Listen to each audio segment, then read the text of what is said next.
atau objek dakwah kita. Dan yang ketiga, menjadi agen perubahan dimanapun dia berada. Di pasar dia bisa merubah pasar, di kantornya dia bisa menjadi agent of change. Ya di mana saja dia bisa menjadi agen perubahan. Terus kemudian aktif menjalankan dakwah fardiyah. Setiap orang dia temui, kemudian dia ngajak bagaimana dia bisa seperti kita. Jangan begitu ketemu dengan orang langsung ini Pak produk.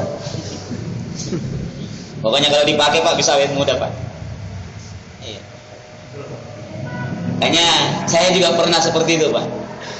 Di tahun 95 saya dikasih modal oleh seorang dokter untuk menjalankan salah satu multi level marketing. Gaji saya waktu itu menjadi pegawai negeri baru 117.000. Tapi saya dikasih modal 3,5 juta Pak. Dalam bentuk barang. Menjadi apa namanya? Menjadi downline-nya. Tapi selama 1 bulan saya jalankan, istri saya negur. Setiap saya ketemu dengan orang tidak pernah keluar ayat dengan Al-Quran, dengan hadis di mulut saya. Yang ada adalah produk. Dan begitu lincah saya menjelaskan Pak. Subhanallah. Sampai-sampai saya pergi khutbah Jumat, saya bawa produk. Allahu Akbar. Begitu dikasih makan di rumahnya orang, saya keluarkan produk saya. Orang beli bukan karena butuh barangnya, tapi kasihan saya.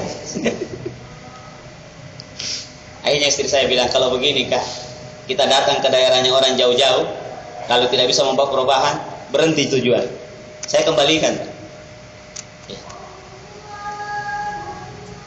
Saya kalah dengan anak tarbiyah saya menjual ikan di pasar, di pelelangan.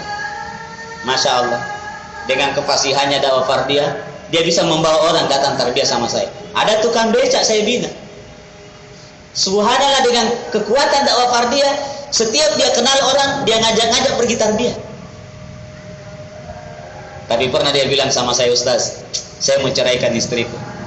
Saya bilang, kenapa? Saya punya istri tidak bisa diajar mengaji, tidak susah disuruh belajar, susah disuruh sholat.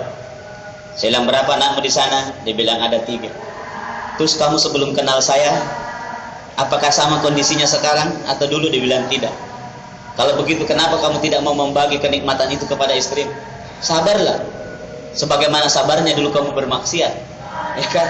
Lalu kemudian Allah memberikan petunjuk kepada kamu. Kenapa kamu tidak mau membagi petunjuk itu kepada istri dan anak-anak? Setiap saya pulang, karena dia bilang, Ustaz, di becakku maki Ustaz. Bayangkan kalau dari Perumnas dia antar saya naik becak ke Landak, baru pelan-pelan, baru selalu bertanya, lalu selalu mengeluh. Akhirnya dia pindah ke Bulukumba Pak. Waktu suatu ketika saya ngisi tabligh akbar di Bulukumba, dia datang. Saya lihat dia bawa penumpang, seorang perempuan bercadar dengan 2 orang anak. Allah. Saya kira ini akhwat yang dia bonceng, yang dia tumpangi. Tumpangi. Saya tanya, bagaimana kabar Bahar? Dia bilang, alhamdulillah Ustaz. Bagaimana istrimu? Dia bilang, alhamdulillah Ustaz. Iya. Itu yang tadi kita lihat bercadar. Subhanallah. Dari tidak tahu mengaji Pak, dari tidak tahu sholat, tapi dengan sabar dan doa, Masya Allah, istrinya bisa menjadi lebih baik daripada sebelum. Ini karena kekuatan dakwah dia. Kemudian kita ini membangun, bukan menghancurkan.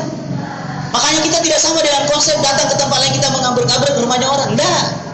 Ya. Kita kemudian menyuruh binaan-binaan kita untuk bunuh diri. Enggak. Saya tertarik, ada seorang ustaz, seorang syekh diantar oleh seorang ikhwah. Itu di atas mobil. Dia membaca ayat, tiba pada ayat bagaimana Nabi Musa membunuh tentaranya Fir'aun. Lalu kemudian ulama itu menjelaskan, pada waktu tentaranya Fir'aun ini menganiaya kaum Bani Israel, lalu Nabi Musa memukul 1 kali pukul, orang itu mati. Tapi apa jawab Nabi Musa AS? Dia berdoa, ya Allah ampuni dosaku, saya telah menganiaya dan menzalimi orang lain. Padahal orang ini pantas untuk dibunuh. Tapi kenapa Nabi Musa masih tetap berdoa seperti itu? Sehingga beliau mengatakan, apa alasan orang pergi mengobong? Sementara ini orang kafir nyata-nyata dan Musa masih tetap berdoa. Dan sekarang kalau kita mengobong, di sana ada orang, anak-anak, ada perempuan, ada kaum muslimin yang tidak melakukan kesalahan, ada orang-orang di luar Islam yang tidak ada hubungannya dengan apa yang dia perjuangkan. Oleh karena itu kita mengajari umat ini bagaimana membangun, bukan menghancurkan. Dan yang paling inti, bagaimana suatu ketika bapak-bapak akan menjadi pembina, menjadi ustaz, Sehingga kenikmatan agama itu bukan kita rasakan sendiri, tapi kita bagikan kepada orang lain. Baik, menjadi